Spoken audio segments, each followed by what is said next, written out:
Welcome to our viewers here in Lagos and across the world. You're watching The World Today. I'm Amarachi Ubani. Here's what's coming up on the program.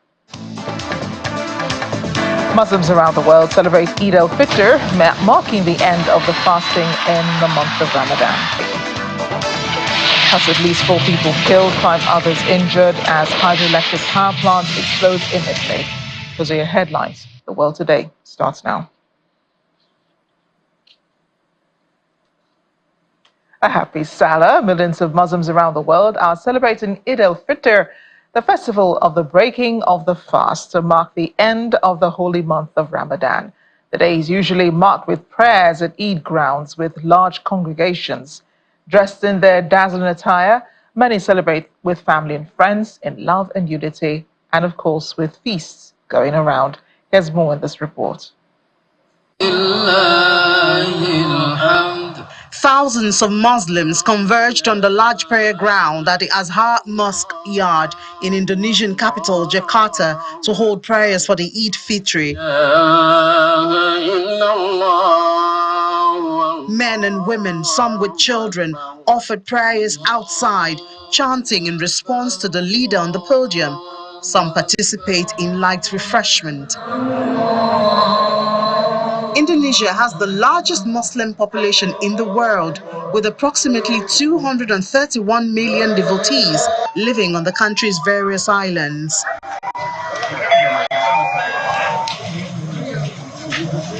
In the Syrian capital, Damascus, hundreds of Muslims gather to perform Eid al-Fitr prayers, marking the end of the holy month. Muslim devotees converge at the Umayyad Mosque, also known as the Great Mosque of Damascus. It is reportedly one of the largest and oldest mosques in the world, dating back to the 7th century.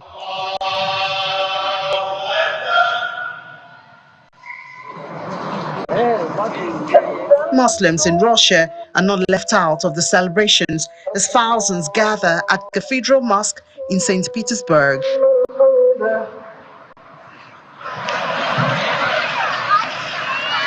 Dubai Police Department has brought delight to visitors with a stunning traditional cannon firing performance to mark the celebrations.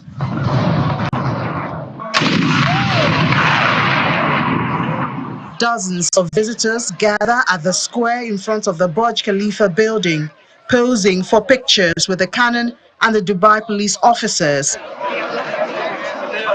The cannon firing occurs in many locations across the UAE, a continuous Ramadan tradition since the 1930s.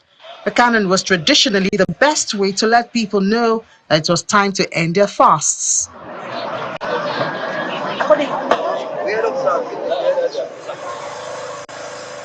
Still in the Middle East, many Gazans are marking the Islamic festival in circumstances far different from last year amid the ongoing conflict between Israel and Hamas. Some are returning to their homes in the southern city of Khan Yunis after most Israeli troops pulled out of the area, although for many, they're coming back to scenes of destruction. Eid this year is really painful for the majority of Palestinians in Gaza, but in southern city of Rafah, locals are still finding ways to make it a joyful day rather than a day of mourning.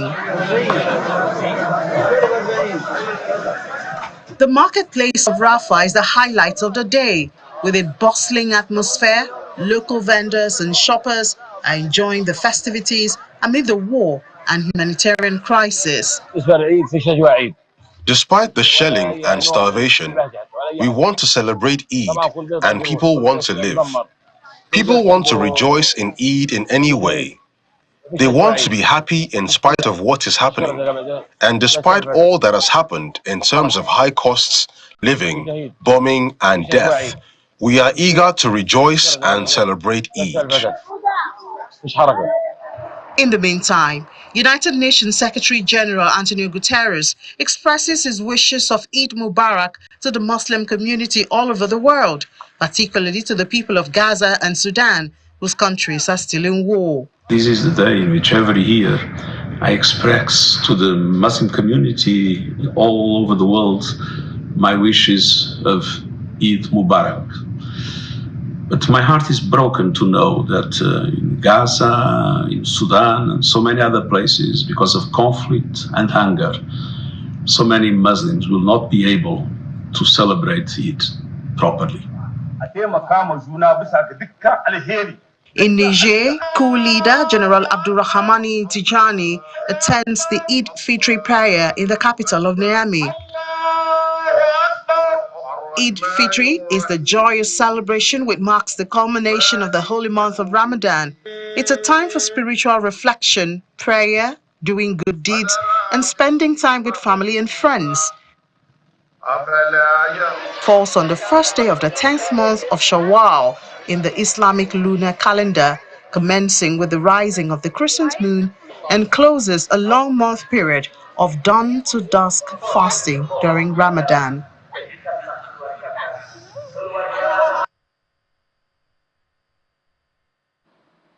Here in Lagos, Nigeria, there were prayers held across the state culminating the end of the Ramadan fast. Clerics urged Muslim faithful to continue to exercise the lessons learned during the period of the fasting, including love and service to humanity.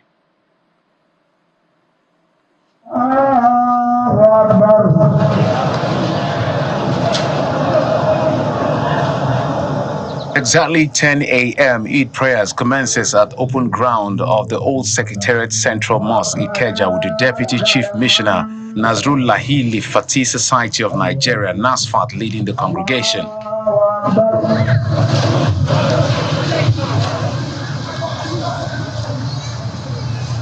The former Minister of Information and Culture, Alhaji Lai Mohammed, and his former counterpart in the Interior Ministry, Rafah, as well as the former Governor of Ogun State, Ibikunle Amosun, are among the worshippers, largely made up of NASFAT members. The prayers concentrate on gratitude to God and the successful conclusion of the fast. The sermon reflects on the lessons imbibed during the month of Ramadan. Ramadan is full of peace, tranquility, and happiness being spread all over. So we shouldn't let the society suffer from the fact that Ramadan is off, Ramadan is gone. Every day should be Ramadan oriented. Here are words of encouragement and hope from some of the guests.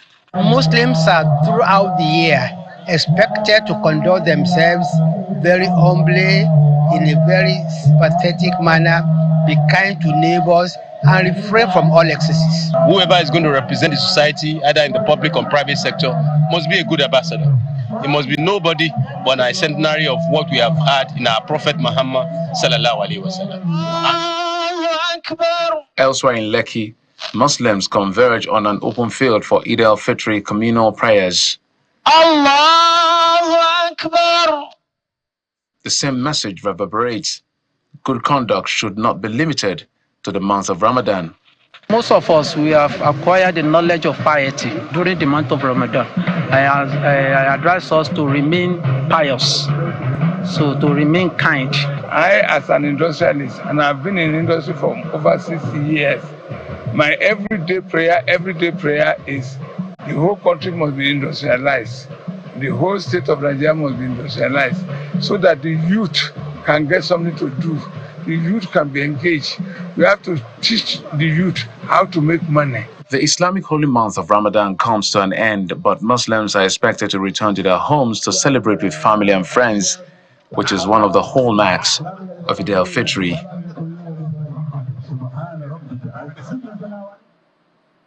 Nigeria's President Bola Tinubu is in Lagos for the holiday. He joined other Muslim faithful at the prayer ground of Dodan Barracks Mosque. He was accompanied by the Minister of Blue Economy, Mr. Gboyega Oyetola, the Deputy Governor of Lagos State, Mr. Femi Hamzat, the immediate past Minister of Works, Mr. Babatunde Fashola, and other top government functionaries. President Tinubu called on Muslims to sustain the lessons from the Ramadan.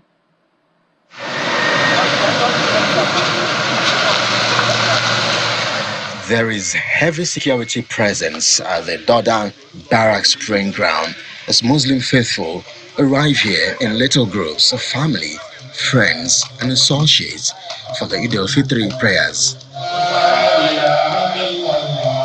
Some other faithful arrive appearing fashionable with mats and tasbih, while children are not left out of the festival. High-profile personalities are also here, exchanging pleasantries. Former Minister of Works, Babatunde Fashola, the Lagos State Deputy Governor, Femi Hamzat, and other top-ranking Islamic clerics. And then comes President Bola Tinubu, which signals the start of the Eid prayers. La ilaha illallah, Allahu Akbar, walillahil hamd. وَأَمَّا بِنِعْمَةِ رَبِّكَ فَحَدِّثْ الله أكبر سمع الله لمن حمده ربنا ولك الحمد الله أكبر الله أكبر. In his sermon, the Chief Imam of Lagos, Sheikh Suleiman Abunola, speaks of the significance of the festival with a charge to the country's leadership and followers, while the Deputy Governor calls for love and unity. We call upon the government at all levels to provide more palliatives to alleviate the plight of our people. For us as citizens, we all have our responsibilities and duties for our nation. Let us be disciplined. Let us be law-abiding. Let us ensure peace and harmony in our various communities. Speaking to newsmen shortly after the prayers, President Tinubu again urges Nigerians to continue to show resilience, patriotism, and hope. The kind of resilience, sacrifice, endurance that we have, we should preserve that for the country. Be kind and be cheerful giver. Love our country better than any other country. That's the only one that we have. And we must continue to protect the integrity of our government and leadership. Other prominent clerics are positive about the president's leadership capacity. If you want peace, you must prepare for war. Because after war, there is peace. You know, the war we are facing now is the war of hunger and everything. But fortunately, there is somebody there who is sensitive to the feelings of Nigerians. The president is saying a lot, but you have to be patient. Isibiru, Wasobiru, Warapitu, Watakula, Lalakun, Tufuleu. We should raise hope, and the agenda of his renewal of hope, that is what the president is preaching. So we should support him. The Eid al-Fitr celebration continues on Thursday with the extension of the public holiday by the federal government. But for Muslim faithful, the festival, which signifies the completion of the holy month of Ramadan, is a reminder to stay true to the values of their religion and ensure that the teachings of the Ramadan are sustained beyond this period. Kelly Egiga, Channels Television News. Welcome back to the program. Hope is fading and finding survivors of an accident at a power plant in northern Italy following a fire and explosion underground at the hydroelectric power plant owned by Enel Green Power, part of Enel Group, near the town of Camugnano. Rescuers are searching for 4 people missing in an area of the plant where water is rising rapidly. The number of deaths is causing concerns already expressed by trade unions about workplace safety in Italy after a series of fatal accidents in factories and building sites. Enel workers plan to strike for 8 hours over the issue tomorrow, while workers in other sectors nationwide are holding a previously planned 4-hour stoppage. Enel subsidiary ABB and Voith said in a statement the power plant have been undergoing efficiency works which Enel Green Power entrusted in late 2022 to 3 primary companies. The VOA's Sabina CastelFranco is in Rome, where she's helping us make sense of what has happened. Sabina, great to see you.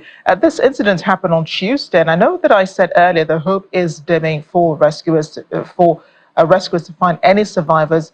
Is there any good news? At the moment, unfortunately not. There aren't any good news, but of course they are still looking, and they will not be stopping their search quite yet. So as you said, there are at least 4 people that are still missing. The head of one of the spokesmen of the fighters department, Luca Cari, said, there is always hope of finding people alive, and miracles do happen. So the search continues at the moment. Could you paint a picture or just set a scene for our viewers who are watching, especially those of us here in Africa, so we can appreciate how complex the situation that the rescuers have to deal with? Well, it is rather very a complicated situation because, and in fact, the head of the firefighters, the spokesman said, the situation is extremely difficult because there's water that is rising very quickly inside this power plant. It was built underground on one of the banks of Lake Subiana, which is not far, about 60 kilometers or so from Bologna in the north of Italy.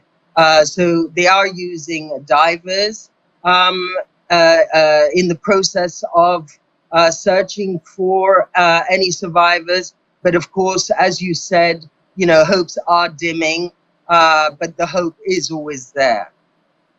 This raises questions surrounding workplace safety, especially in this sector in Italy.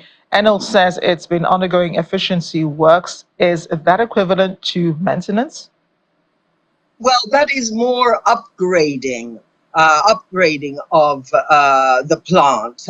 It is using 3 primary companies, and this work was entrusted to these companies, which are Siemens Energy, ABB, and Voith. This work was entrusted to them by Enel Green Power in late 2022, and so this is really what they were doing. They had tested some turbines, the first lot, and then they were testing a second group of turbines when this accident happened. And yes, it is a problem. I mean, accidents do happen. Everything is done to try to avoid such incidents happening. But there are concerns in this country about, people losing their lives at the workplace. There are concerns everywhere, Sabina.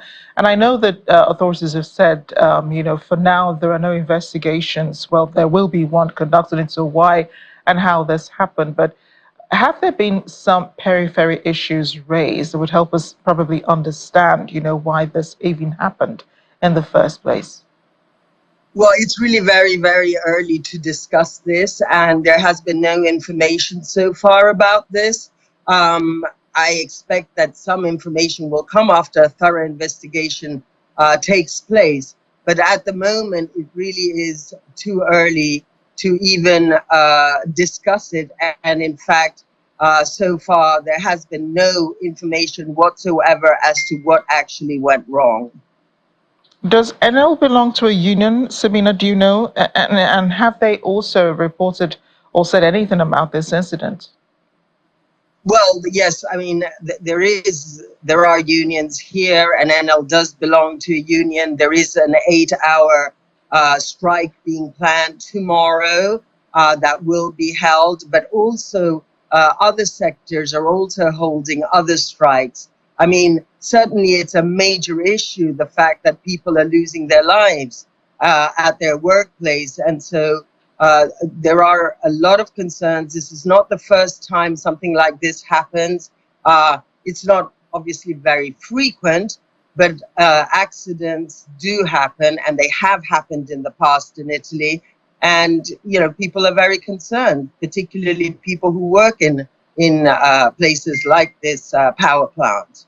So if this sort of incidents has happened before, have there been any changes to with safety policies and workplaces and so on to help keep people safe, especially those who work in dangerous and peculiar situations as this one owned by Enel? You know, this Enel Green Power, and Enel is a major company in this in Italy, and you know, all efforts are made constantly to try to maintain safety in the workplace.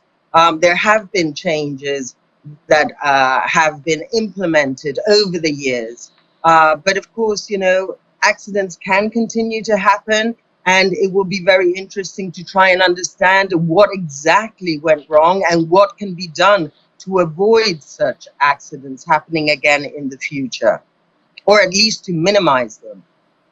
Sabina, I know there will be more to talk about in the days ahead as investigations begin into this fatal situation in Italy. Thank you again for joining us on the program. Thank you. Well, moving on now to Russia, where floods have continued, especially in the region of Orenburg. Well, those are pictures from earlier in the week. Authorities are saying floodwaters are on the rise in Orenburg and in surrounding areas. Water levels in the Ural River near Orenburg rose to over 10 meters, well above its bursting point. It's been described as the worst to hit the region in 80 years. Thousands of people have had to flee their homes in southern Russia, and officials in neighboring Kazakhstan say the number of evacuees has risen to 97,000. As many as 2,000 homes have been flooded in Orenburg, and water levels are said to still be rising. Emergency services are, however, continuing in the region. Authorities offering assistance efforts in the area, as well as in Kurgan and Altai regions, following this time a dam breach. The local Orsk administration reported the breach of the protective dam in the old town area late on Friday, triggering widespread flooding with over 4,000 homes and over 10,000 people displaced. Floods in Orenburg region have been declared a federal emergency. The Russian Investigative Committee says it's launched a criminal probe related to both violation of safety rules during construction work and negligence.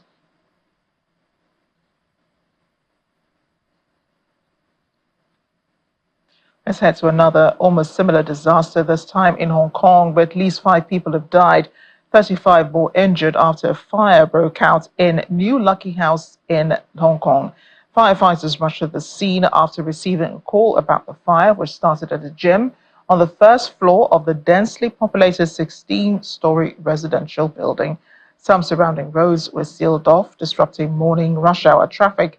Around 150 people were evacuated to safety, according to the city's government, while 40 people were sent to public hospitals.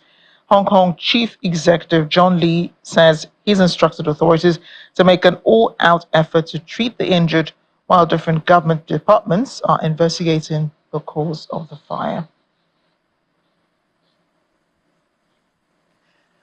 Well, the City State on Tuesday announced the seizure of illegally transferred gold disguised as machine parts, calling it the largest gold smuggling case.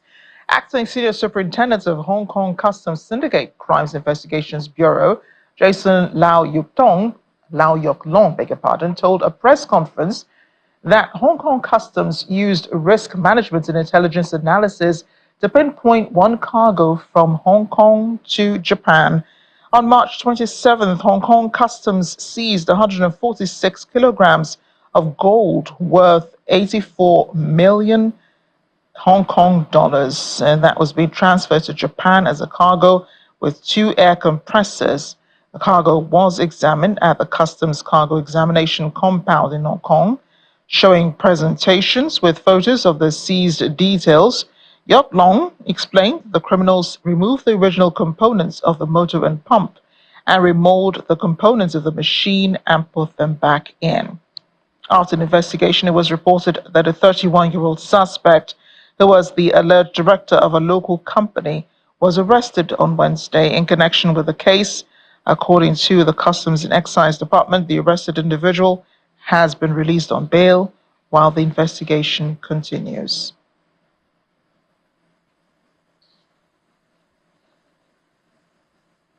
In other news now, former South African President Jacob Zuma will most likely run in the general elections in May. That's all thanks to a court ruling overturning his ban on his candidacy.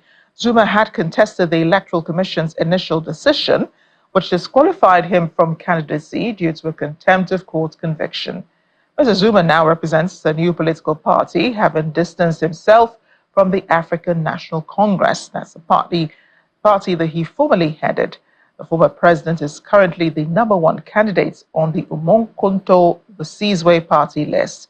Analysts say the MK party's win put the governing African National Congress in a precarious position. Everything that's happening is actually the chickens coming home to roost for the ANC, because the ANC spent so much time defending Jacob Zuma, all the way from the rape trial, and then we had Nkandla and how they defended him in parliament, and then we had, the various corruption cases, with the Guptas and the entire state capture Zondo commission, which showed the various ways in which, when he was in power, Jacob Zuma and, his alleged accomplices allegedly were corrupt and basically bankrupted the state. And so had they not supported and covered Zuma in that time period, we would not be sitting in this current situation that we're sitting in now. And so I think the ANC is having quite a sobering moment, and the realization that what South Africans have been saying all along, that you cannot deal with corruption in a different way because it's one of your comrades. You have to be able to deal with corruption, directly and cut it out at the stem as soon as it rears its ugly head, because all it does when you grow and you support and you defend it is that it grows. And at this point, we are now looking at former President Jacob Zuma potentially coming back to do more damage, as far as I'm concerned, than what he did the previous time. Well, politics is not the only thing concerning South Africans this time. There's also the weather, with more disruptive rain expected in Cape Town. The Western Cape Province Emergency Services says it will remain on high alert for any emergencies that may occur during the inclement weather conditions. At least 1,000 people have been displaced, while over 2,000 need assistance, and 8 of 406 schools that were closed due to the inclement weather remain closed. Meanwhile, the South African National Parks says all its clients who were camping have been safely evacuated to the forest cabins. Heavy rains have caused flooding in parts of the wilderness section of the Garden Road National Park. Initial reports indicate that there's been over 200 millimeters of rain over a 6-hour period and a spring high tide. SANParks personnel have been physically on site since 2 a.m. on Monday, the 8th of March, following the weather warnings. The rain has subsided and the water flowing strongly from the Tower River mouth directly into the sea. SANParks confirms that all clients who were camping were safely evacuated to the forest cabins, and park management is evaluating potential damage to infrastructure and tourism facilities. The ebb and flow rest camp is currently closed and mop-up operations are underway. All the hiking trails, including the trails at Ebb and Flow, Swartvlei, Woodville Big Tree, Fali, and Grootveld or Danico Hiking Trail, and circles in the forest, are closed until further notice. The park is currently experiencing power cuts, and our technical team, together with the municipality, are working on to resolve this matter. There are no major damages to infrastructure, and our mop-up operation includes pumping out water on low-lying areas, and extensive cleaning up of the rest camp is underway. All visitors with planned trips to the Ebb and Flow rest camp have been communicated to, and the public will be updated when the camp and activities will be reopened. Happening in other parts of Africa, the United Nations Migration Agency says 38 migrants have died after a ship capsized off Djibouti on a popular route to Yemen. 22 others have been rescued. The International Organization for Migration says many of them are women and children, including babies. Rescue teams searched for 6 other migrants who were thought to be on board. Djibouti is the main transit country for migrants trying to reach Gulf nations from countries in the Horn of Africa, such as Ethiopia and Somalia, in search of work. The IOM says conflict and insecurity, as well as climate change, are major push factors forcing people to attempt the crossing. The route is extremely dangerous for migrants who are targeted by traffickers and can face kidnap, arbitrary arrest, and forced recruitment into warring groups, particularly in Yemen. Staying with the issue of migration, Rwanda's President Paul Kagame was at number 10 Downing Street on Tuesday, where he met with British Prime Minister Rishi Sunak. The meeting comes amid the UK government's stalled plan to send some asylum seekers on a one-way trip to Rwanda, and reports in the British media that housing in Kigali outlined for the scheme had been sold. Britain and Rwanda signed a deal almost 2 years ago that would see migrants who cross the English Channel in small boats sent to the East African country, where they would remain permanently. The agreement has faced multiple legal challenges and a back-and-forth tussle in the English Parliament. Welcome back. The Nigerian federal government has begun the construction of the 700-kilometer Lagos-Calabar coastal superhighway, barely a month after approval from the Federal Executive Council. But for businesses and structures on the right-of-way of the proposed coastal highway who have been served with a no-removal notice, including the popular landmark beach, it's a mix of emotions for owners and vendors. Our correspondent Kelly Giga tells us more. It's the construction of an iconic and monumental civil engineering project, the Lagos-Calabar Coastal Superhighway. When completed, the 700-kilometer-long coastal highway will enter the record books among iconic coastal routes like the Pacific Coastal Highway in the US and the Wide Atlantic Highway in Ireland. The first phase of 47.47 kilometer starts from Ahmadu Bello Way, Victoria Island in Lagos, and the coastal road will pass through the Lekki Deep Seaport, Ogun, Ondo, Delta, Bayelsa, Rivers, Akwa Ibom, before culminating in Cross River. But that's not all. The superhighway, which is being built by high-tech construction company, has 5 lanes on each side of the dual carriageway and a train track in the middle.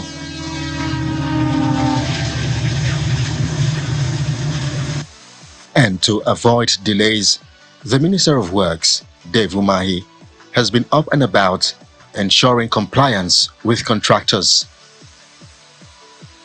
Mr. Umahi says the coastal road will, among other things, further integrate the north and south in terms of movement of people, goods, and services. We are very confident that this project, 700 kilometers, and the phases 2, will be executed successfully under President Bola Ahmed Tinubu. The end point of the project is Calabar, the Cross River State capital, and residents and stakeholders believe the project is a catalyst for economic growth. This investment is one of the biggest investments in the history of infrastructure in not just Nigeria, and not just West Africa, but in Africa as a continent and as a whole. We're excited about it. The people of Calabar, especially the Southern Senatorial District where the road will terminate, are extremely excited. If they have one prayer, if they have one amendment, it would be that while the Lagos end has started, that it would be wise that the Calabar end should start as well, so that they are being constructed concurrently, such that it bridges the time in which it would take for the road to be completed. But while the Lagos-Calabar Coastal Road will usher in a new era of ambitious infrastructural development projects in the country, vendors at the popular landmark beach resort site, built to be pulled down, are struggling to come to terms with the 7-day demolition notice. We're given 7 days to leave. 7 days to do what? What do you begin to pick up for 7 days, and to where? So if it comes to to that where we have to leave. I can't do anything. I'd pack up my suitcases, give up the flat, give up the business, and go back to the UK, which would be a shame because we're the ones who constantly sing the praises of this country, this place. We have really sprung to action. Kemi Oshinibi is the CEO of Landmark Kids Club. She tells me it's been terrifying the past 1 week. I have about almost 27 staff here. With our total ecosystem that we support, it's almost 100 people. And right now, everyone is feeling very uncertain. Everyone is feeling very scared. And it's really unfathomable right now. It's really, really, really upsetting. Very, very, very upsetting. But there is some sort of optimism from the CEO and founder of the Landmark Africa Group. Obviously, there's several conversations that are taking place. I've had at all levels of governments, both state and federal. I've had incredibly positive feedback. And some of the noises coming out of the government in terms of supporting businesses, supporting FDI, increasing tourism. There's both a commissioner for tourism and a minister for tourism for the first time in Nigeria at the same time. Tells you that there must be someone that's saying that we're serious about tourism here. I can't see how a collection of decisions will lead to the demolition of effectively the most impactful and largest tourist platform in West Africa. I'm standing a few meters away from the beach and the currents have been really strong, so I cannot go any further. But take a look at the children, the family and friends and perhaps colleagues who have come here to unwind and get away from the business and hustle Lagos is known for. All of this could be torn apart any moment from now if the government goes ahead with the planned demolition. But for the over 3,000 staff who work here and earn a living from this, their future hangs in the balance with the proposed planned demolition to make way for the Lagos-Calabar Coastal Road. From the Landmark Beach area here in Lagos, Nigeria, Kelly Egiga, Channels Television News. Now, which is nearing its 1-year mark for the conflict in the country, the UN Refugee Agency is warning over 25 million people are facing a humanitarian crisis with no end in sight. Ahead of the anniversary, though, the UNHCR says Sudan and its neighbors are experiencing one of the largest and most challenging humanitarian and displacement crises in the world. Thousands of refugees have continued to cross the borders daily as they flee the war, with most arriving in South Sudan. According to UNHCR spokesperson Olga Serrado, the number of displaced people has now surpassed 8.5 million people.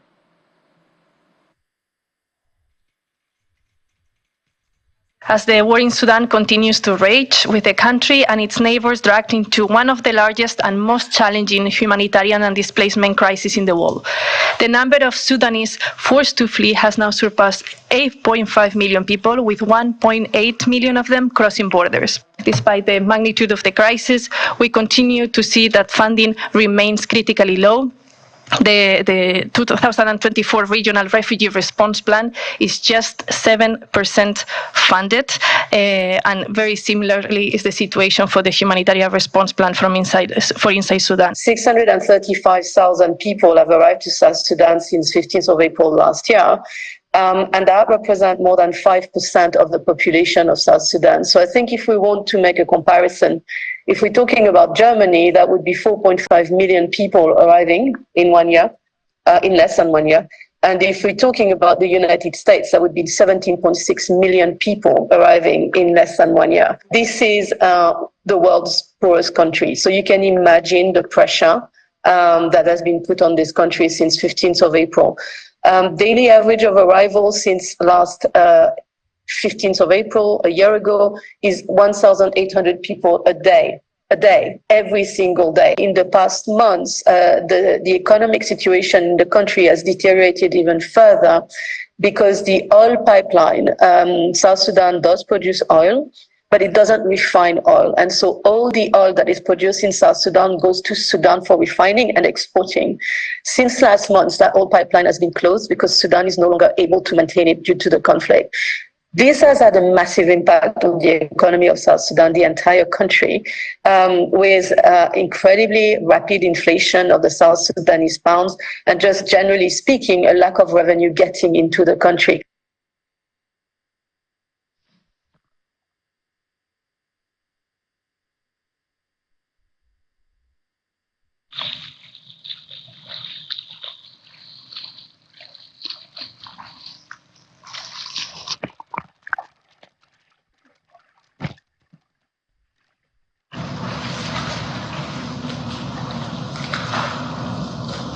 We're ending the bulletin with this remarkable story of 100-year-old Taghi Asghari, an Iranian diver who crossed into his second century in early 2024. He's now offering insights into his secrets of longevity and his unyielding devotion to diving.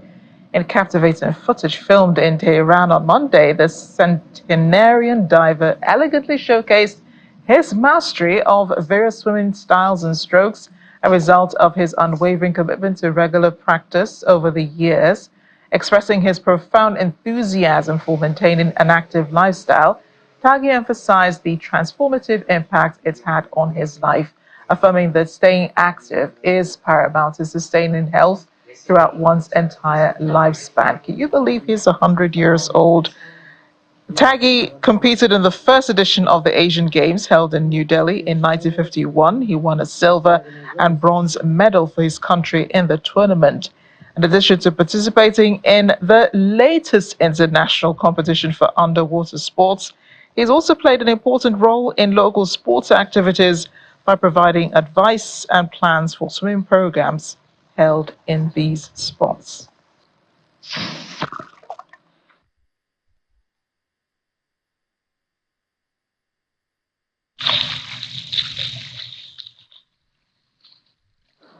I tell you, he's nothing like any 100-year-old I have ever seen. Thanks for watching The World Today. I'm Amarachi Ubani.